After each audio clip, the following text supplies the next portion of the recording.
"You're nothing but a poverty pimp in designer clothes." The words that would end a political dynasty hadn't been spoken yet, but they hung in the air of the Hart Senate office building like an approaching thunderstorm.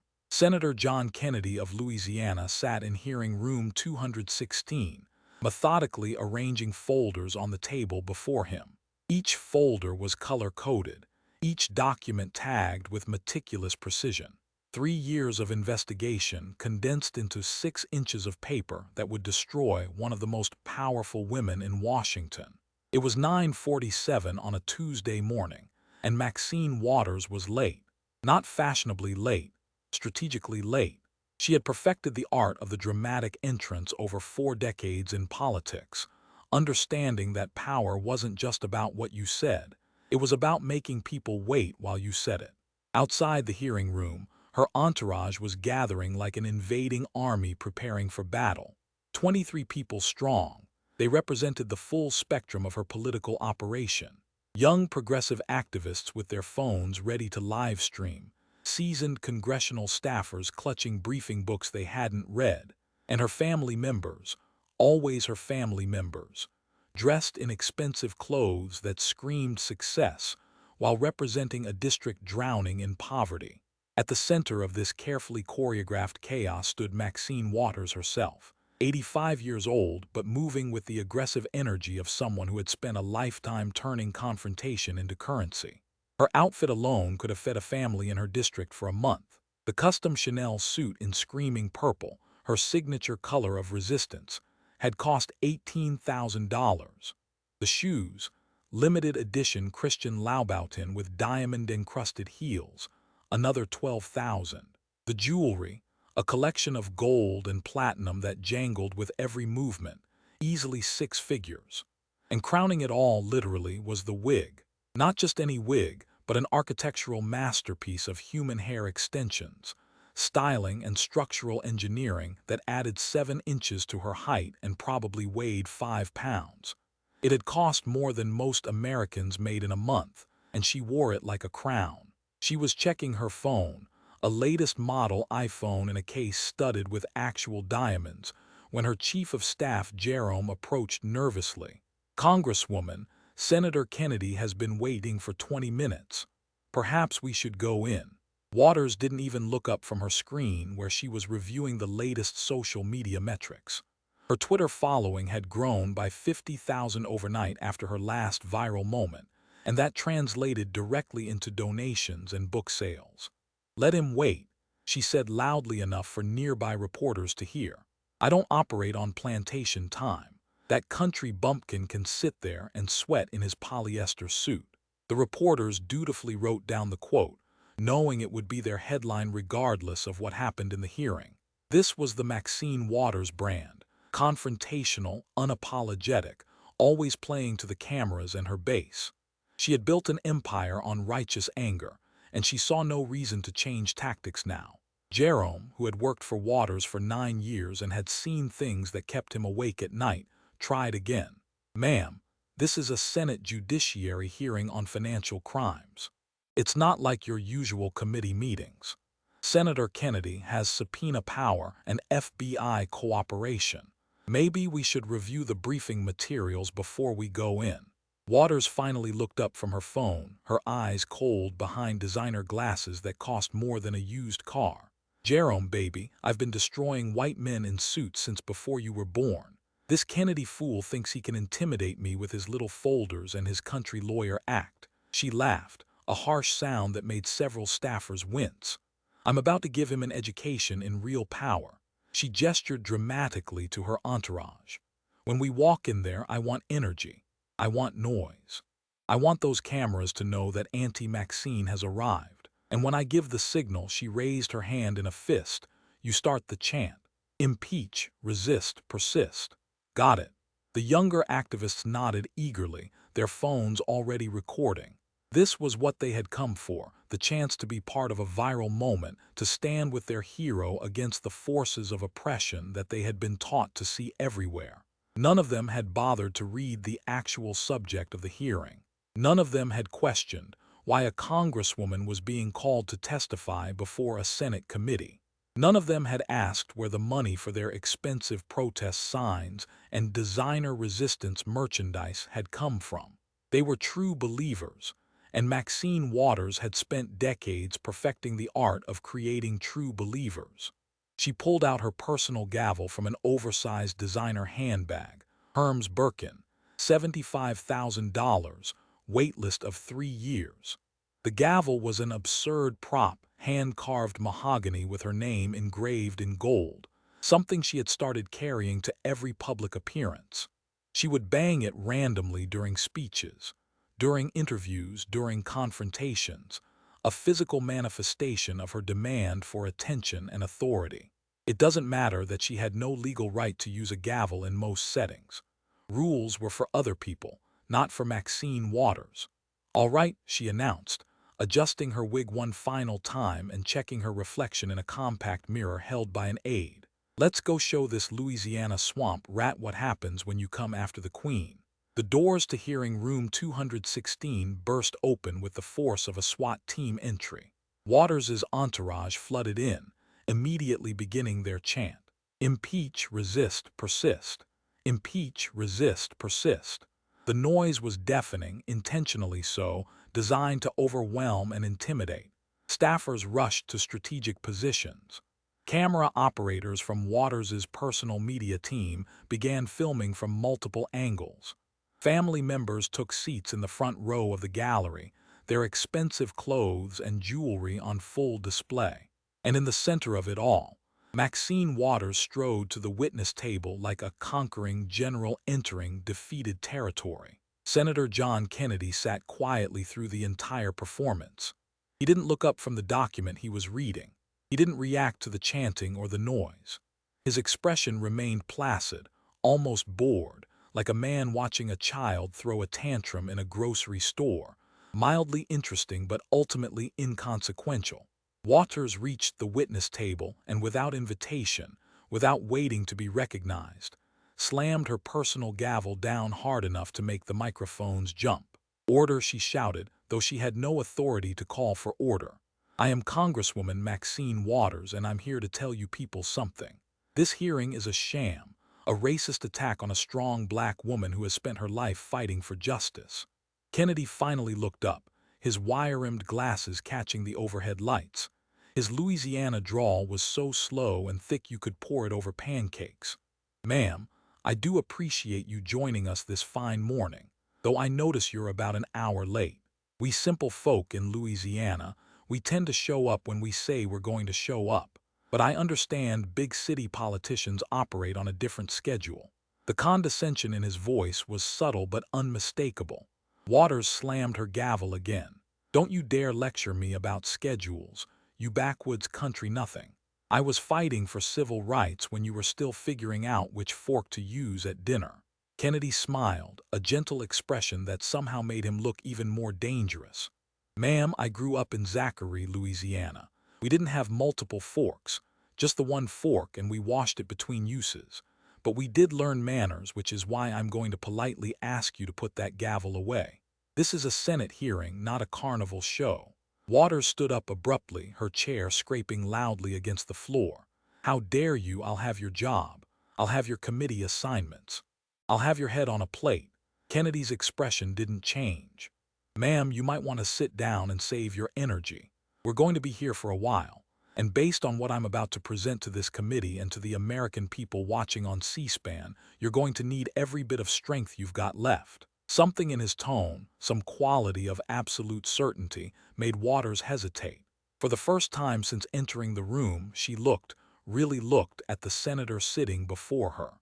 She saw the folders, color-coded and precisely organized. She saw the FBI agents positioned at every exit, something that definitely wasn't normal for a congressional oversight hearing. She saw the stenographer, the additional cameras, the federal prosecutors sitting in the second row. This wasn't what her staff had told her to expect. This wasn't a routine appearance where she could grandstand for the cameras and leave. This was something else entirely. Her chief of staff, Jerome, was frantically trying to get her attention from the gallery, making subtle cutting motions across his throat, the universal signal to stop talking. But Waters had never been good at reading signals, had never been interested in listening to advice that didn't confirm what she already believed. She had spent 40 years in politics steamrolling over opposition through sheer force of personality and volume. She saw no reason to change tactics now. "Senator Kennedy," she declared, pointing a finger adorned with rings that cost more than a new car directly at his face, "I know what this is about. This is about silencing a powerful black woman who speaks truth to power. This is about punishing someone who dares to stand up to corruption and racism. This is about trying to intimidate me into silence." Kennedy waited until she finished, his expression never changing. Then he opened the first folder with the careful precision of a surgeon making an initial incision. "Ma'am, this hearing is about corruption. You got that part right. It's about someone who has spent decades enriching themselves while their constituents suffer. It's about someone who has turned public service into a family business and a personal cash machine. And it's about holding that someone accountable for what might be the most comprehensive betrayal of public trust in modern congressional history." He looked up at her, and for the first time, Waters saw something in his eyes that made her blood run cold. It wasn't anger or hatred. It was worse. It was pity, the kind of pity you might feel for a condemned prisoner taking their last walk. "You're right about one thing, though," Kennedy continued. "Someone is going to be silenced today. Someone is going to be held accountable. Someone's career is going to end in this room. But it ain't going to be mine, ma'am. It's going to be yours." Waters opened her mouth to respond, to launch into one of her famous tirades, but Kennedy held up a single finger in a gesture that somehow commanded instant silence. "Before we begin with the evidence, and Lord knows we have evidence, let me explain how this is going to work. You're here as a witness in a federal investigation into corruption, bribery, money laundering, campaign finance violations, housing fraud, and conspiracy to defraud the United States government. You have the right to have an attorney present. Do you have an attorney, ma'am?" Waters looked around desperately. Her usual lawyer had suddenly become unavailable that morning, claiming a family emergency. 3 other lawyers she had called had declined to represent her, citing conflicts of interest. Even her nephew, who had passed the bar exam on his 3rd try and whom she usually used for legal matters, had made himself scarce. I'm representing myself," she finally stammered. "I don't need some lawyer. I haven't done anything wrong." Kennedy nodded slowly. "Well, that's your right, ma'am, though I'll note for the record that even a country lawyer like me knows that someone who represents themselves has a fool for a client." He produced a document and slid it across the table. "This is a letter from the Office of Congressional Ethics, the FBI Financial Crimes Division, the IRS Criminal Investigation Unit, and the California Attorney General's office. They've been investigating you and your family's financial activities for the past 3 years. I'm going to walk through what they found, piece by piece, document by document, bank record by bank record. And ma'am, I'm going to give you every opportunity to explain yourself, though I suspect your explanations are going to be just about as convincing as that wig is natural." The insult about her wig, her pride and joy, her crown struck Waters like a physical blow. Her hand instinctively went to her head, checking to make sure it was still properly positioned. The gallery erupted in shocked murmurs. Even in the brutal world of congressional hearings, direct personal attacks were rare. But Kennedy had just fired the first shot, and it was clear he wasn't interested in playing by traditional rules. "How dare you?" Waters hissed, her voice dropping to a dangerous whisper. "How dare you insult me like that? You racist, sexist, backwards ma'am," Kennedy interrupted, his voice still maddeningly calm. "I'm going to stop you right there. Every time you're about to be held accountable for something, you throw out accusations of racism and sexism like confetti at a parade. Well, that might work on CNN, it might work on your Twitter followers, but it's not going to work here. The evidence doesn't care about your skin color or your gender. Math doesn't care about your feelings. And the law, well, the law is supposed to apply equally to everyone, even 85-year-old congresswomen who think they're above it." He opened his second folder. "Now, let's start with something simple. Your house. The one in Hancock Park, Lowe's Angels. You want to tell this committee how you afforded a $6 million mansion on a congressional salary. Waters felt the room tilting slightly. How did he know about the house? That purchase had been structured through multiple LLCs specifically to keep it private. She had paid lawyers a fortune to hide that transaction. $6 million, she repeated stupidly. I don't know what you're talking about. Kennedy sighed and pressed a button on his laptop. The large screen behind him came to life with high-resolution images of an absolutely stunning Mediterranean-style mansion. Every detail was captured: the infinity pool overlooking the city, the tennis courts, the guest houses, the 8-car garage currently housing a collection of luxury vehicles. It's actually $6.2 million, Kennedy corrected. You closed escrow on March 15, 2019. The property is owned by a shell company called Progressive Future LLC, which is owned by another shell company called Community Empowerment Holdings, which is owned by a trust controlled by your husband Sidney Williams and your daughter Corinne Waters. It's like one of those Russian nesting dolls. One company inside another, all designed to hide the fact that you, a public servant making $174,000 a year, somehow own a mansion that costs more than you'll earn in your entire lifetime of congressional service. The images on the screen cycled through interior shots that had clearly been obtained through some kind of official investigation. Marble floors, crystal chandeliers, a wine cellar that probably cost more than most Americans' homes, custom everything. It was the kind of wealth that was supposed to be invisible to regular people, and here it was being broadcast on C-SPAN for the entire country to see. That's private property, Waters protested weakly. You can't just show that. Ma'am, Kennedy replied, when federal investigators have probable cause to believe that property was purchased with proceeds from criminal activity, they can show whatever they want. And that mansion, with its imported Italian marble and its gold-plated bathroom fixtures, that's going to be Exhibit A in your trial. The word trial hit Waters like a bucket of ice water. This wasn't just a hearing. This wasn't just political theater. They were actually going to prosecute her. After 40 years of doing whatever she wanted, of enriching herself and her family, of living like royalty while her constituents lived in poverty, someone was finally coming after her. And that someone was a folksy country lawyer from Louisiana who talked slow but had clearly done his homework. I want a lawyer, Waters said suddenly, her voice cracking. I want to invoke my Fifth Amendment rights. I want this hearing stopped immediately. Kennedy nodded agreeably. That's absolutely your right, ma'am. But I should tell you that invoking the Fifth in a congressional hearing, well, the American people tend to read that as an admission of guilt. And we haven't even gotten to the really good stuff yet. We haven't talked about your daughter's companies that have received over $800,000 from your campaign. We haven't discussed the 37 properties you own as a slumlord in your own district. We haven't touched on the Caribbean banking accounts, or the wire transfers from foreign nationals, or the meeting you had with that nice gentleman from the Cayman Islands who helped you set up your offshore trust structures.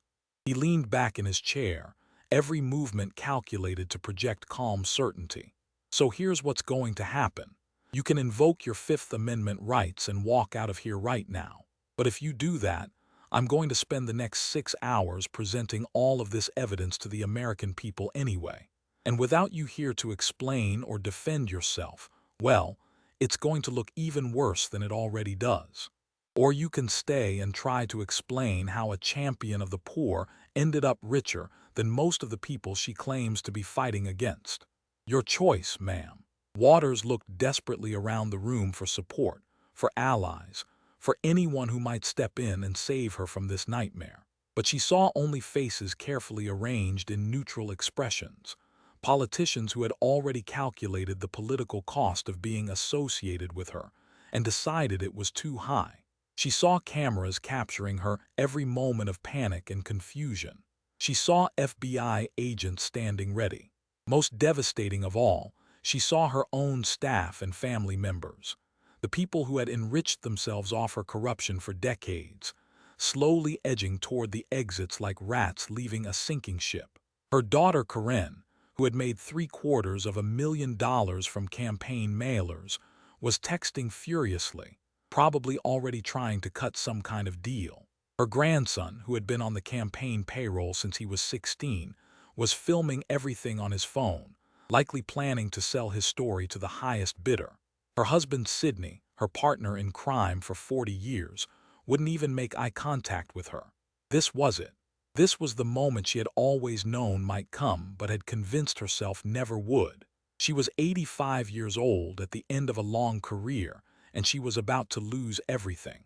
The power, the money, the respect, the fear she had commanded for so long. It was all going to be stripped away in this hearing room by a man she had dismissed as a country bumpkin. "Fine," she said finally, her voice barely above a whisper. "I'll stay. But this is all a misunderstanding. I can explain everything." Kennedy's smile was gentle and absolutely terrifying. "Ma'am, I sincerely hope you can. Because if you can't, you're going to spend what's left of your life in a federal prison. Now shall we begin with your daughter's company, or would you prefer to start with the slum properties? Your choice. I'm nothing if not accommodating." Waters clutched the edge of the witness table as the room began to spin slightly. Her blood pressure, always high, was spiking dangerously. The designer clothes that had made her feel powerful now felt like a costume, like she was a child playing dress-up in her mother's closet. And the worst part, the absolutely worst part, was that Kennedy was just getting started. He had barely opened his folders. He had barely begun to present his evidence. This nightmare was only beginning, and she had no idea how deep the hole beneath her feet actually went. "Let's talk about your daughter Corinne and Progressive Connections," Kennedy began, pulling out a new stack of documents. "That's the company that your campaigns have paid $750,000 over the past 15 years. Now, that sounds like a lot of money for a small business to make from one client, doesn't it?" Waters tried to summon her usual defiant energy. "My daughter runs a successful consulting firm. She provides valuable services to my campaign and many others." "Many others," Kennedy repeated slowly, savoring the words. "Well, that's interesting because according to the California Secretary of State's business records, IRS filings and banking records we subpoenaed, Progressive Connections has exactly one client." He held up a single finger. "One. Just you. Nobody else has ever paid Progressive Connections for anything. It's a shell company that exists for one purpose only, to funnel campaign money to your family." The screen behind him filled with financial documents, payment records, invoices that even a casual observer could see were fraudulent. Invoice for slate mailer production, $35,000. Actual cost of printing those mailers according to the vendor, $3,000. Where did the other $32,000 go? Into Corinne's personal bank account. Invoice for strategic consulting, $50,000. Description of services provided, blank. Nothing. Just $50,000 for literally nothing. "Waters, do you know what we call this in Louisiana? Actually, do you know what we call it everywhere in America? Theft, fraud, embezzlement." "My daughter worked hard," Waters protested, but her voice lacked conviction. She could see where this was going and knew there was no good defense. "Hard?" Kennedy's eyebrows rose dramatically. "Let me tell you about hard work, ma'am. I have transcripts here from interviews with people who actually do work for political campaigns. Professional mail vendors, real consultants, people who provide actual services. They all say the same thing. Your daughter's company charges 5 to 10 times what anyone else charges for the same services. And the services she claims to provide, well, half the time nobody can even remember her doing any actual work." He pulled out a particularly damning document. "This is an email from one of your own campaign staffers. Want to know what it says? It says, and I quote, 'Corinne didn't show up again, but we still have to pay her invoice for $30,000 for work she didn't do because if we don't, the congresswoman will fire us all.' That's not consulting, ma'am. That's a shakedown. That's turning your congressional campaign into a family piggy bank." "But it gets better," Kennedy continued, clearly enjoying himself now. "Your daughter isn't the only family member on the payroll. Your grandson, little Mickle Moore, let's talk about him. You put him on the campaign payroll when he was 16 years old. 16. He was supposed to be doing youth outreach and social media management. Do you know how much you paid a 16-year-old high school student for part-time work? $25,000 a year. He pulled out more documents.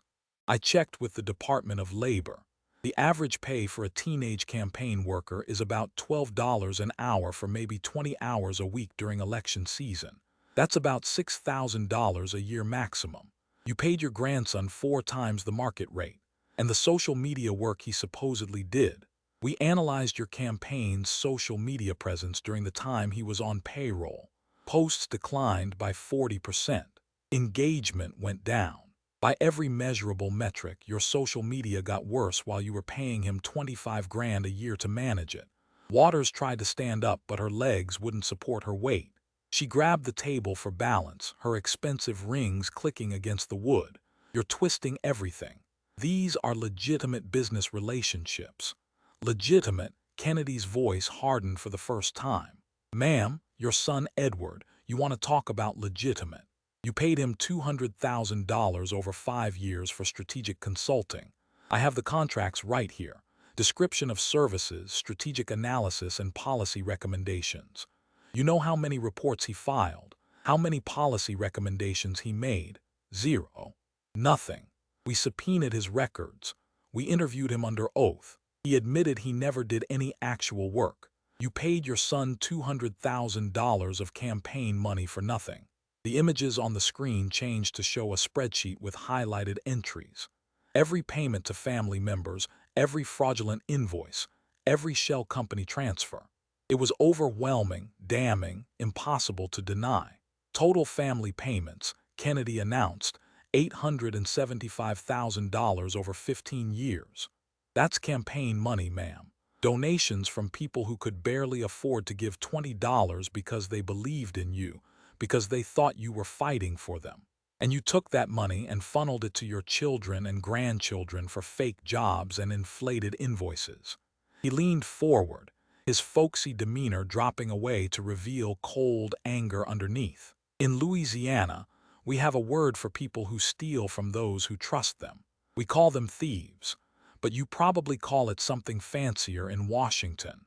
Maybe strategic family resource allocation, or some other bullshit designed to hide the fact that you've been running a criminal enterprise disguised as a congressional office. Waters's hand went to her chest, a gesture of shock and dismay that would have been more convincing if the cameras hadn't caught her frantically texting under the table moments before. This is racism. This is sexism. You wouldn't be doing this if I were a white man.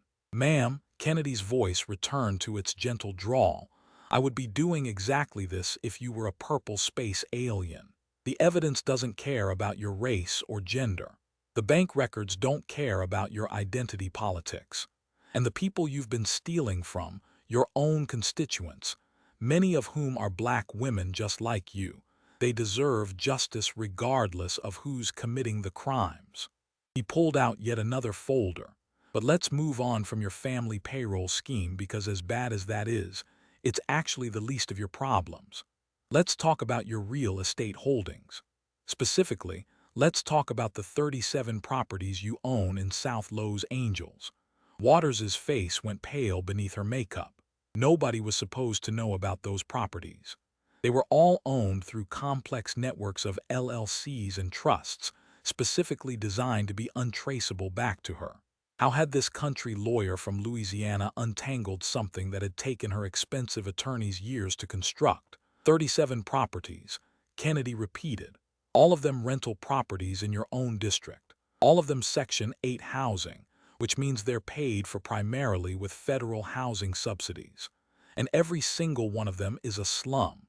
He pressed a button and video began playing on the screen. Interior shots of apartments that looked like they belonged in a horror movie. Mold growing on walls, broken windows, non-functioning plumbing, exposed wiring, rats, roaches, the kind of conditions that no human being should have to live in. This is Unit 12 at the property on Crenshaw Boulevard, Kennedy narrated. Owned by South Central Housing LLC, which is owned by Community Development Trust, which is owned by a holding company controlled by your husband. The tenant is Maria Gonzalez, a single mother with 3 children. She pays $1,800 a month in rent, paid directly by Section 8. She has been complaining about the mold for 2 years. Nobody has come to fix it. Her youngest child has developed asthma from the mold exposure. The video changed to show another apartment, this one somehow even worse. Unit 7 at the Vermont Avenue property. Johnson family. 2 adults, 4 children living in a 2-bedroom apartment with a ceiling that leaks so badly they have to put out buckets when it rains. Rent $2,000 a month. Repairs requested 47 times over 3 years. Repairs made 0. Waters found her voice, though it came out as a croak. I don't personally manage those properties. There's a management company that you own the management company, Kennedy interrupted. South Central Property Management, LLC. You own it, your husband runs it, and your daughter Corinne is listed as a consultant who gets paid $5,000 a month to do absolutely nothing. It's another family scheme, another way to extract money from the poorest people in America while providing them with housing that violates every building code and health regulation on the books. He stood up and walked around to the front of his table, getting closer to Waters. The gesture was theatrical but effective, making the vast hearing room feel suddenly intimate and confining. I'm going to tell you something, ma'am. I had my staff actually visit these properties. We didn't announce ourselves. We didn't make a big show of it. We just knocked on doors and talked to your tenants. Do you know what they told us? Do you want to hear what the people you claim to represent actually think about their congresswoman? Without waiting for an answer, he pressed play on another video. This one showed a series of interviews with tenants, their faces carefully obscured to protect their identities but their words clear and devastating. Woman's voice, older, tired. Maxine Waters is the landlord. I didn't know that. She's always on TV talking about helping poor people, but she won't fix my toilet. I've been using a bucket for 3 months. Man's voice, younger, angry. That's our congresswoman who owns this place. Man, that's cold. She comes around at election time taking pictures with people, acting like she cares, and all along she's the one making money off us living like this. That's messed up. Another woman crying. My daughter is sick from the mold. I've begged them to fix it. I called the number they gave me and nobody calls back. If I knew it was Congresswoman Waters who owned this building, I don't know what I would have done. I voted for her every time. I trusted her. The testimonials continued, each one more heartbreaking than the last. People who had believed in Maxine Waters, who had supported her, who had trusted her to fight for them, discovering that she was the one exploiting them, profiting from their misery, ignoring their suffering while she lived in a $6 million mansion in one of the wealthiest neighborhoods in California. Kennedy let the video play for several minutes. Let the accumulated weight of all that betrayal and suffering fill the hearing room. Waters sat frozen, unable to look at the screen, unable to look away, transfixed by the destruction of her carefully constructed image as a champion of the poor. Finally, Kennedy stopped the video and returned to his seat. Ma'am, you are one of the biggest slumlords in Los Angeles. You extract approximately $1.2 million a year in rent from properties in your own district, properties that you let fall into disrepair while you cash government checks. Section 8 pays you the maximum allowable rent for housing that should be condemned. You are literally profiting from poverty while claiming to fight it. That's not hypocrisy. That's something worse. That's evil. Waters tried once more to defend herself, but her voice was barely a whisper. The management company is responsible for repairs. If they're not doing their job, I'm going to stop you right there, Kennedy said. You own the management company. You set its policies. You approve its budget. You are personally responsible for every broken window, every leaking roof, every rat-infested kitchen. And you know how I know you're personally responsible? Because we found the emails. He produced a new batch of documents. This is correspondence between you and your property managers. Here's one from January of last year. A manager writes asking for approval to spend $12,000 on roof repairs for the Vermont Avenue property. Your response, and I quote, "Repairs not approved. That roof will last another year. Maximize the revenue stream."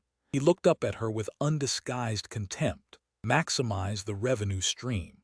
You're talking about a roof that's leaking on a family with children like it's a quarterly earnings report for a corporation. These are human beings, ma'am. They're your constituents. They're the people who elected you 40 years ago because they thought you would fight for them. And you've been treating them like a revenue stream. Waters's designer wig was visibly shifting as sweat formed on her scalp underneath. Her makeup was beginning to run. The expensive clothes that had made her feel powerful now felt like evidence of her guilt, a visual representation of the wealth she had extracted from the people she claimed to serve. She tried to reach for a glass of water on the table, but her hand was shaking so badly that she knocked it over instead. Water spread across the table, soaking into documents, dripping onto her purple Chanel suit. Nobody moved to help her. Not her staff, not her family, not even the congressional pages who would normally rush to assist. They all just watched as Maxine Waters, one of the most powerful women in Washington, one of the most famous members of Congress, sat alone at the witness table, literally falling apart. "But we're not done yet," Kennedy said, his voice gentle again, which somehow made it even more threatening. "We haven't talked about your mansion yet, not really. We haven't discussed how you actually paid for it. And that's where things get really interesting." The screen behind him changed to show complex financial flow charts, the kind that forensic accountants use to trace money laundering schemes. This is the money trail for your mansion purchase. It starts with campaign contributions, small donations from regular people who believed in you. That money goes into your campaign account, perfectly legal so far. But then, he traced a line with a laser pointer. The campaign pays your daughter's company for services not rendered. Your daughter's company then pays a shell company in Delaware. That shell company pays another shell company in Nevada. And that shell company makes a loan to the LLC that bought your mansion. A loan that's never going to be repaid because there's no actual lender, just you shuffling money through enough companies to hide the fact that you bought a $6 million house with campaign funds. Waters opened her mouth, but no sound came out. She was literally speechless, a condition that had probably never afflicted her in her entire adult life. In legal terms, Kennedy continued, this is called money laundering. It's a federal crime. Each transfer through a shell company is a separate count. Each false statement on a campaign finance report is another count. Each fraudulent invoice is another count. By my calculation, and I'm just a simple country lawyer so my math might be off, you're looking at approximately 63 separate federal felony counts related to the mansion purchase alone. 63 federal felonies. The words hung in the air like a death sentence. Waters tried to focus on Kennedy's face, but her vision was blurring. The room was spinning. Her heart was pounding so hard she could hear it in her ears.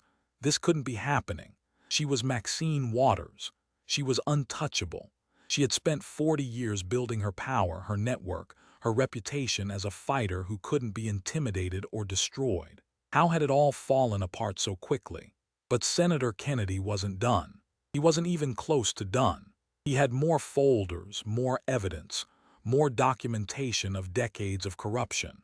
And he was going to present all of it methodically, patiently, destroying her piece by piece in front of the cameras and the country she had betrayed. "Ma'am," he said, his Louisiana drawl somehow making the words sound almost kind, "we still need to talk about your offshore accounts, your meetings with foreign nationals who gave you money, your vote on banking legislation that directly benefited your husband's failed bank, and the really interesting question of how you've accumulated a net worth of over $16 million on a congressional salary." He smiled, that gentle, terrifying smile. "Why don't we take a short recess so you can collect yourself? Maybe fix your wig. It's looking a little crooked there. Maybe call a lawyer, though I notice none of them seem to want to take your calls.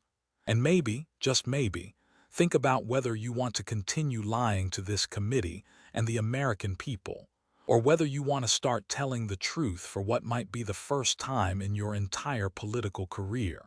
As Waters sat there, drenched in spilled water, her wig askew, her makeup running, her empire crumbling around her, she finally understood what everyone else in the room had already figured out. This wasn't a hearing. It was an execution. And Senator John Kennedy, the country lawyer from Louisiana she had dismissed as a backwards fool, was the executioner. The recess had done nothing to restore Maxine Waters's composure. Retrial continue, if anything, she looked worse. Someone had attempted to reattach her wig properly, but it sat at a slight angle that made her look like a drunk trying to appear sober. The purple Chanel suit was still damp, creating dark patches that the cameras captured in unflattering detail. Her hands trembled as she gripped a fresh glass of water, this one mercifully not spilled. What should have been a 15-minute break had stretched to 45 minutes as Waters had locked herself in a private office and frantically made phone calls. Her daughter Corinne had sent the call to voicemail. Her son Edward had done the same. Her husband Sidney had answered, but only to tell her that his lawyer had advised him not to speak with her. Nancy Pelosi's office had issued a terse statement distancing the Democratic leadership from whatever was happening in that hearing room. Chuck Schumer had tweeted that all members of Congress must be held to the highest ethical standards, a message that might as well have been her political obituary. Even Reverend Al Sharpton, who had stood beside her at countless rallies and press conferences, had suddenly become unreachable. She was alone, truly, completely alone for perhaps the first time in her 40-year political career. The protection, the networks, the allies who had enabled her corruption and benefited from it, they had all evaporated the moment it became clear that the evidence against her was overwhelming and the political cost of defending her was too high. Senator Kennedy returned to his seat with a fresh cup of coffee and a stack of folders that had grown rather than diminished during the recess. He waited patiently as Waters was helped back to the witness table by a young staffer who looked like she wished she could be anywhere else on earth. "Feeling better, ma'am?" Kennedy asked with what sounded like genuine concern. Waters managed a weak nod, not trusting her voice. "Good, good. Now let's talk about One United Bank. You remember that institution, don't you?" The question was rhetorical and they both knew it. One United Bank was the scandal that should have ended Waters's career a decade ago, but she had managed to weather that storm through sheer brazen defiance and claims of racism. This time would be different. Kennedy pulled out documents that looked official and damning. One United Bank, a minority-owned financial institution in which your husband owned approximately $350,000 in stock back in 2008. The bank was failing, bad loans, poor management, about to go under during the financial crisis, just like hundreds of other small banks across America. But unlike those other banks, Kennedy continued, his drawl becoming more pronounced, One United had something special. It had you. September 9, 2008, you personally called Treasury Secretary Henry Paulson. Not your staff, not through official channels. You picked up the phone yourself and demanded that One United receive TARP bailout funds. The screen behind him displayed phone records, official logs from the Treasury Department showing the call duration and participants. That call lasted 23 minutes. According to Secretary Paulson's notes, which were subpoenaed for this investigation, you were quite insistent. You told him that One United served the black community and that letting it fail would be racist. You invoked civil rights. You made veiled threats about congressional oversight of the Treasury Department. You did everything you could to pressure him into giving your husband's bank taxpayer money. Waters found her voice, though it was hoarse and weak. That bank served an important community function. Lots of banks got TARP money. Why shouldn't a black-owned bank be saved? Kennedy nodded as if he had expected exactly that response. You're right that lots of banks got TARP money, but those banks had to meet certain criteria. They had to be solvent enough to repay the loans. They had to have decent management and reasonable prospects for survival. One United met none of those criteria. In fact, he produced another document. This is the FDIC evaluation of One United from August 2008. 1 month before your phone call.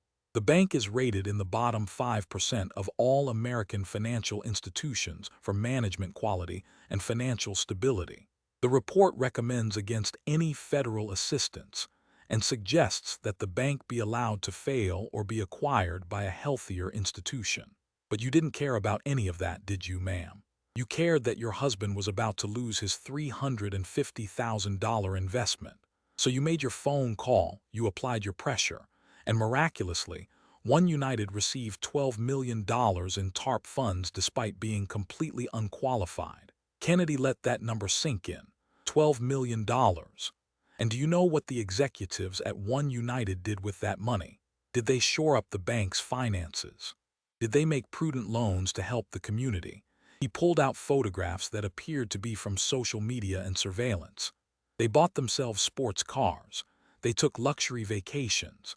They threw parties that would make a rapper blush. One executive bought a beachfront condo in Malibu. Another bought a boat. The president of the bank gave himself a $400,000 bonus, all while the bank continued to fail and eventually had to be acquired anyway. The images on screen showed exactly what Kennedy was describing: executives living large while their bank collapsed, all funded by taxpayer money that had been obtained through Maxine Waters's corrupt intervention. But here's the really interesting part, Kennedy said, pulling out bank records.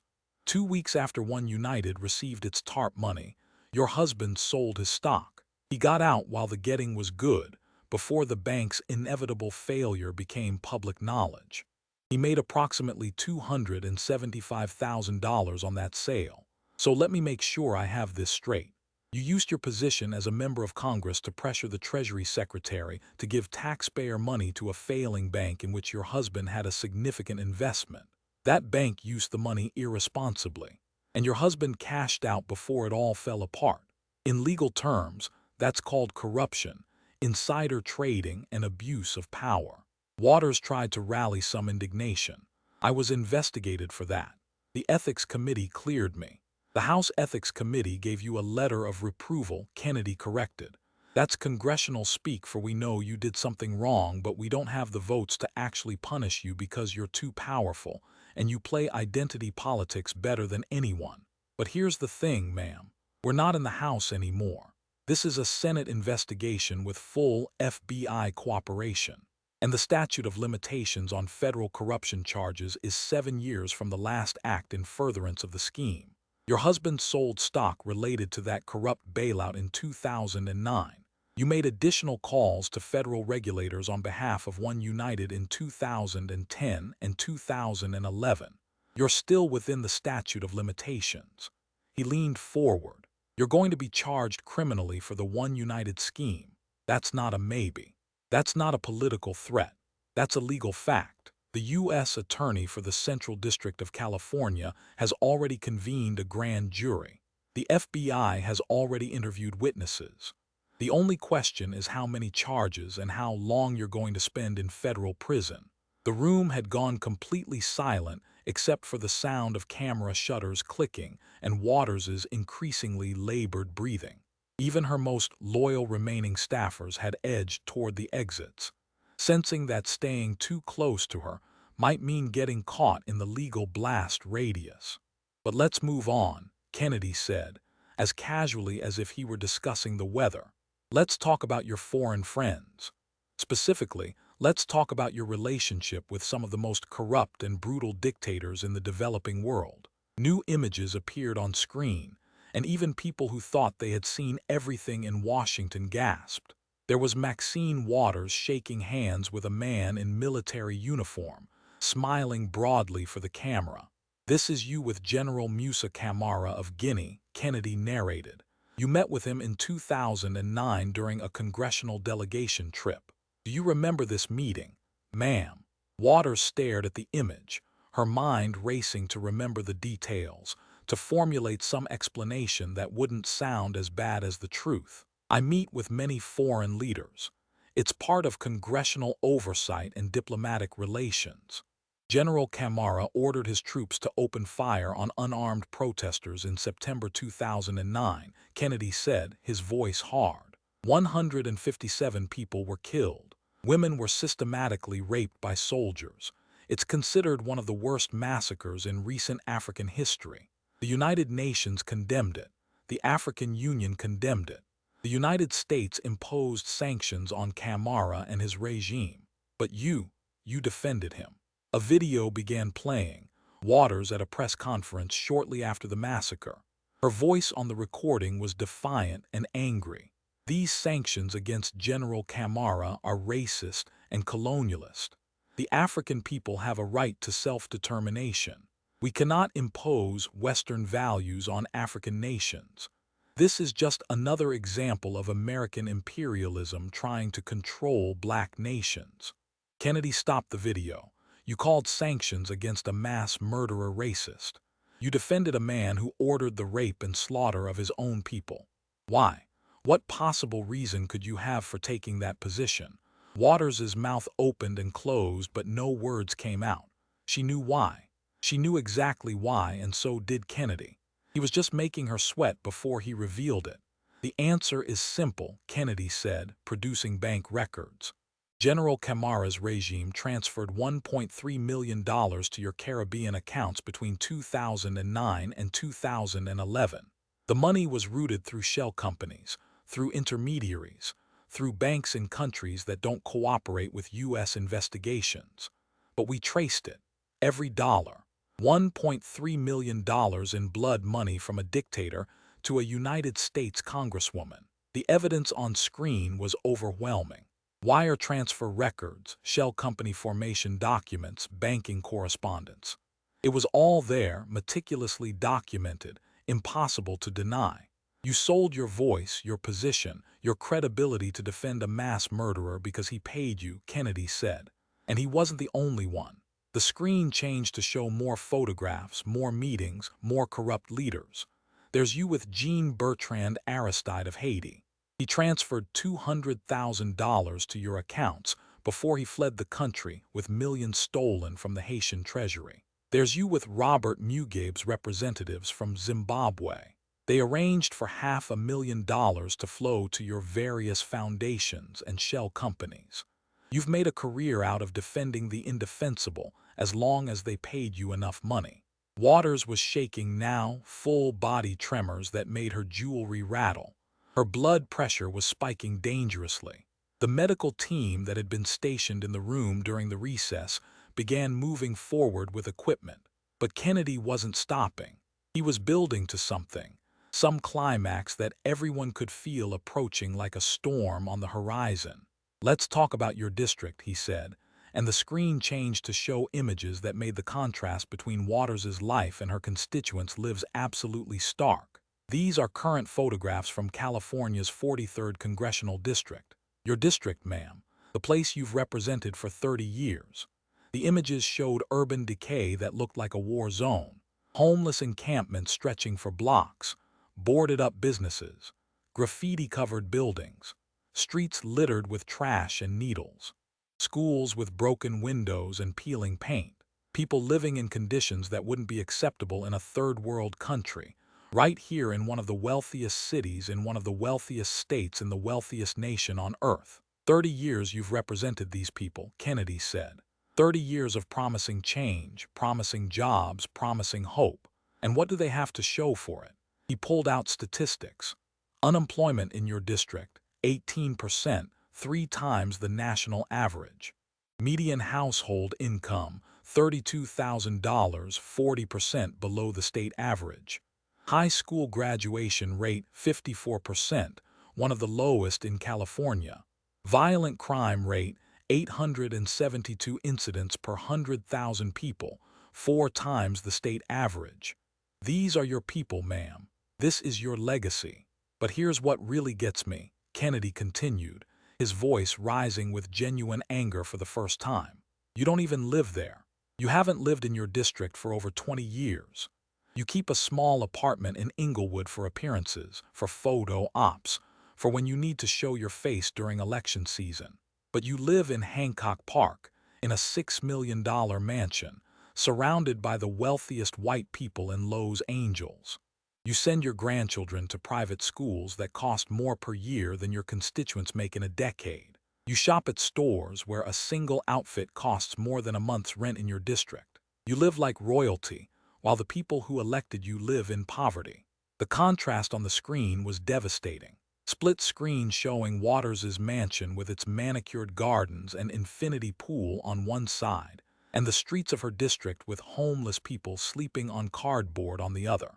"You are everything that's wrong with American politics," Kennedy said, his Louisiana drawl dripping with contempt. "You saw public service as an opportunity for personal enrichment rather than actual service.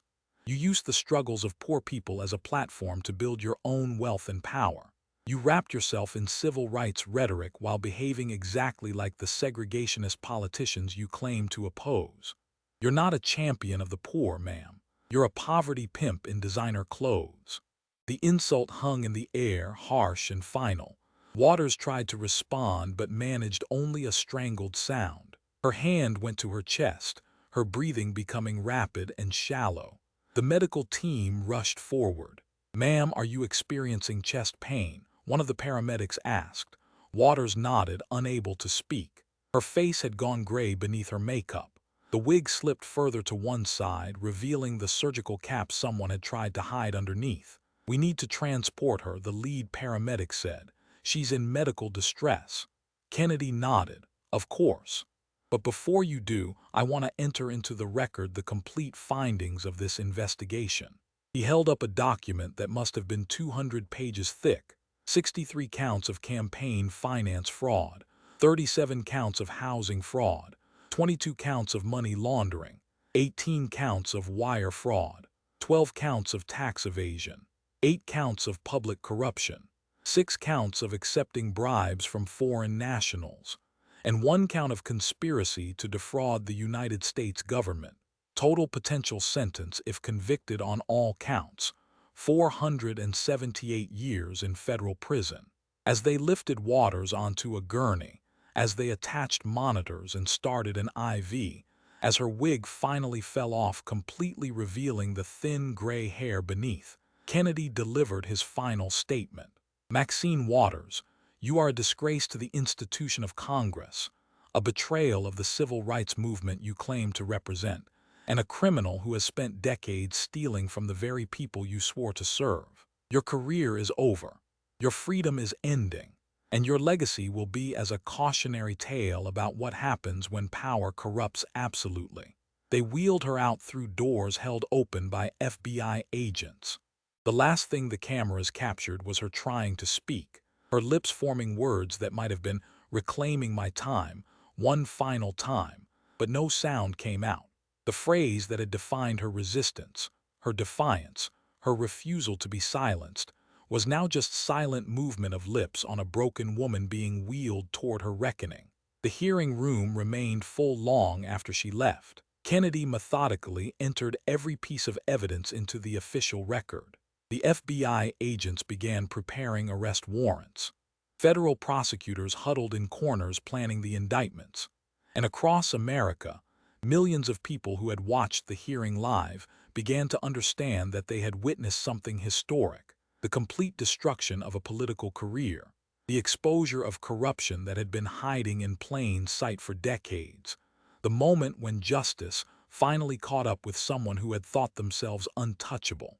In hospitals and federal holding facilities, Maxine Waters would spend her remaining days, her freedom stripped away, her wealth seized to pay restitution to the victims of her fraud, her name transformed from a symbol of resistance into a symbol of corruption.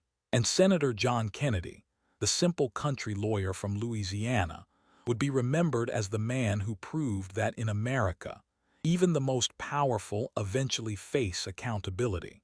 The gavel of justice had fallen, and unlike Waters' prop gavel that had cracked and broken, it was solid, final, and absolute. Folks, if you made it all the way to the end of this story, you just witnessed something that the mainstream media doesn't want you to see. You watched a corrupt politician who thought she was untouchable get completely exposed by a country lawyer from Louisiana who did his homework and brought the receipts. This is the kind of accountability that Washington desperately needs, but rarely delivers.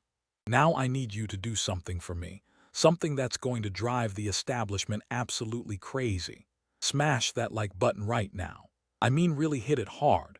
Show YouTube's algorithm that this is the content people need to see. Then subscribe to this channel and make sure you hit that notification bell, because we're not stopping here. There are dozens more corrupt politicians who think they're above the law, and we're going to expose every single one of them. But here's the most important part. Share this video everywhere. Send it to your family, your friends, your coworkers. Post it on Facebook, Twitter, Instagram, everywhere you can think of. The powers that be don't want this story getting out.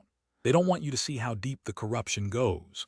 They don't want you to know that the people claiming to fight for the poor are often the ones getting rich off their suffering.